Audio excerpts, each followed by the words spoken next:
بسم اللہ الرحمن الرحیم۔ محترم ناظرین، آج یہ مسئلہ ہے کہ غسل کرنا کب فرض ہو جاتا ہے، کن حالتوں میں غسل فرض ہوتا ہے۔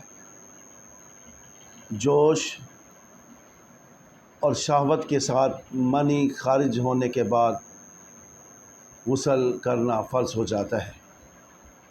رات کو سوئے ہوئے یا کسی وقت نیند میں احتلام آ جائے تب بھی غسل کرنا فرض ہو جاتا ہے۔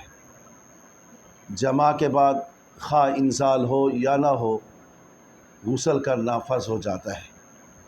حیض کے بعد عورت کو حیض آنے کے بعد غسل کرنا فرض ہو جاتا ہے۔ نفاس کے بعد ایک خون ہے جو عورت کو بیماری کے طور پر آتا ہے، غسل کرنا، اس کے بعد غسل کرنا فرض ہو جاتا ہے۔